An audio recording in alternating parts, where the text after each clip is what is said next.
Good morning বন্ধুরা, good morning from আমার পাড়া। আর আজকে হচ্ছে শনিবার। আজকে তো উঠেছি, তো একটু লেট করেই উঠেছি, 7:30 নাগাদ উঠেছি ঘুম থেকে। তারপরে আর কি কাজবাজ শুরু করেছি। আর প্যাসেঞ্জার ফোন করছে। হ্যালো, হ্যাঁ, এই তো হাউজিং পার হয়ে গেছি। হ্যাঁ হ্যাঁ, উইন ভিলা। আচ্ছা ঠিক আছে, ঠিক আছে। আচ্ছা ঠিক আছে, ঠিক আছে। হ্যাঁ হ্যাঁ হ্যাঁ। তো যাই হোক, প্যাসেঞ্জার হচ্ছে যারা বুঝে গেছে, যারা বোঝনি ভাই বলবো না। প্যাসেঞ্জার সামনেই দাঁড়িয়ে আছে। প্যাসেঞ্জারকে নিয়ে যাব ওই টালিগঞ্জের দিকে। 5 কিলোমিটার রাস্তা 235 টাকা পেয়ে গেছি। হ্যাঁ, সকালবেলায় 5 কিলোমিটার রাস্তা 235 টাকা পেয়েছি। এটাকে বলা হয় কপাল। ঠিক আছে, কপালের আরেক নাম গোপাল, বুঝলে। আর যদিও বা আগের দিন হচ্ছে আমি বিশাল লস করেছি। বলতে গেলে আগের দিন আমি মানে যে অ্যামাউন্টটা নেওয়ার কথা সেটা আমি নিতে পারিনি। ঠিক আছে, মানে কামাতে পারিনি। আগের দিন আমি টোটাল 650 টাকা কামিয়ে বাড়ি ঢুকে গেছিলাম। আর বাড়িতেই ভাই মাংস কিনে খরচা করে দিয়ে ফেলেছিলাম 350 টাকা। আর 300 টাকা হচ্ছে এক জায়গায় লোনে দিয়ে দিয়েছিলাম। ঠিক আছে, 450 টাকা টোটাল শেষ হয়ে গেছিল। আর আজকের ফের বেরিয়েছি।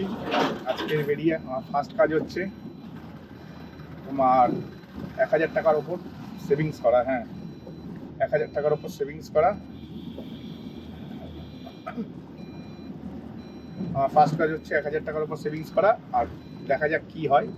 আর গাড়ি রাস্তায় রাখতে হচ্ছে, মেন রোডে রাখতে হচ্ছে, যার কারণে গাড়িগুলো ধুলো হয়ে যাচ্ছে।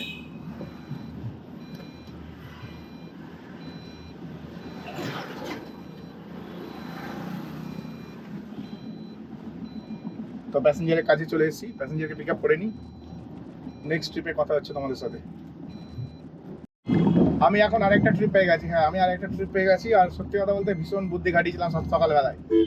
যদি এই বুদ্ধিটা না খাটাতাম, বাস কেন ঝাড়ে এসে আমার ওরকম হতো। ঠিক আছে, ফার্স্ট ট্রিপটা আমি নামিয়ে দিয়েছিলাম আরএসবিতে। লোকেশন বলে দিলাম এখন। ঠিক আছে, ওখান থেকে খালি গাড়ি নিয়ে আমি চলে এসেছি এই টালিগঞ্জের আশেপাশে থেকে আমি আবার ভাড়া পেয়ে গেছি। ভাড়া পেয়ে আবার একটা নেক্সট পেয়েছিলাম, সেটা আবার ক্যান্সেল হয়ে গেল। ক্যান্সেল হয়ে যাওয়ার পরে আবার একটা ট্রিপ পেয়েছি। তার থেকে অ্যামাউন্ট অন্তত 40-45 টাকা বেশি। হ্যাঁ, 40-45 টাকা বেশি। যাবো ওই রাজপুরের আশেপাশে। হ্যাঁ, যাবো রাজপুরের আশেপাশে। তো চলো প্যাসেঞ্জারটিকে পিক আপ করে নিই, তারপর নেক্সট ট্রিপে আবার কথা হচ্ছে তোমাদের সাথে। অনেক কষ্টে আমি সোনারপুর থেকে বেরিয়েছি। হ্যাঁ, অনেক কষ্টে, প্রচুর কষ্ট, মানে বিশাল বিশাল কষ্ট করে সোনারপুর থেকে বেরোলাম। আর এখন হচ্ছে একটা ভাড়া পেয়েছিলাম উবেরে, অফলাইন করলাম। অফলাইন করার পরে আমাকে এখন বলছি 11 যাবো, 11 পিক আপ আছে। ফ্ল্যাট নাম্বার কেন বলে না, না মাথাটা এই জন্য গরম হয়ে যায়।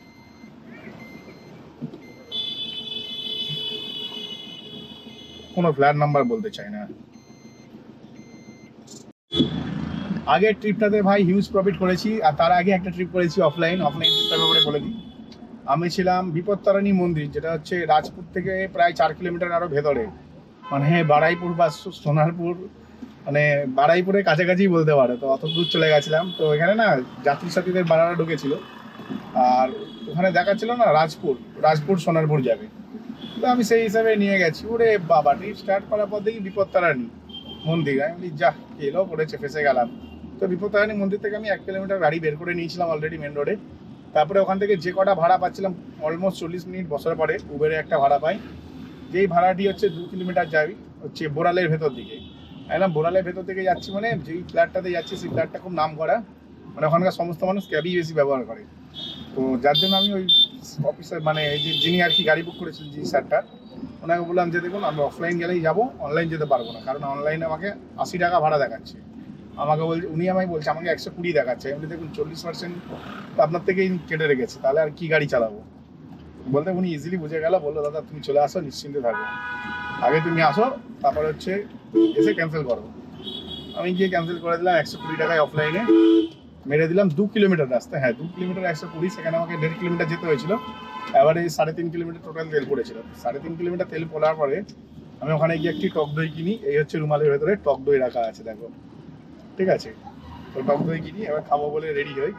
তারপরে দেখি আবার একটা ট্রিপ ওই ফ্ল্যাট থেকে, মানে যেই ফ্ল্যাটের সামনে দাঁড়িয়েছিলাম। তো সেকেন্ড ট্রিপটাতে আমার 1 টাকাও আর কি তেল পড়েনি। হ্যাঁ, 1 টাকাও তেল পড়েনি সেকেন্ড ট্রিপে। তো যেই জন্য হিউজ প্রফিটেবলে ছিলাম।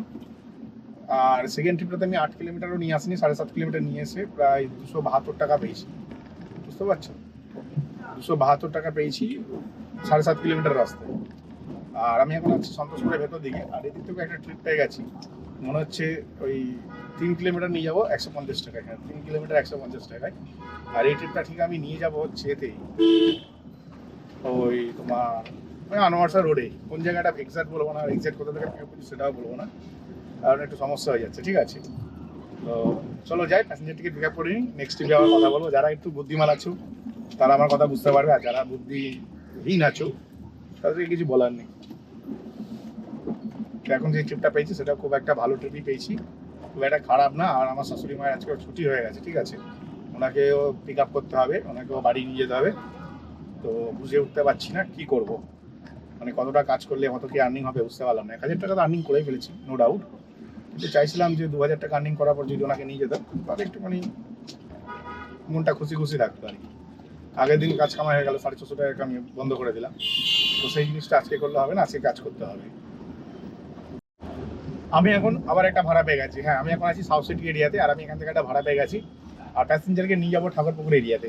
তো যথেষ্ট ভালো ট্রিপ পেয়ে গেছি, 7 কিলোমিটার ট্রিপ ছিল। 7 কিলোমিটার, এই সরি 8 কিলোমিটার হবে বোধহয়, 8 কিলোমিটারের ট্রিপ ছিল। 8 কিলোমিটার না, 300 টাকা ভাড়া পেয়ে গেছি, এটা হচ্ছে সব থেকে বড় ব্যাপার। আর এখানে আমার ভাই লুচি নিয়ে বসেনি, কি হলো, লুচি দোকান উঠে গেল নাকি? তো ভাই এখানে লুচি নিয়ে বসতো, ভাই বড় বড় লুচি বিক্রি করতো, তাকে দেখতে পাচ্ছি না।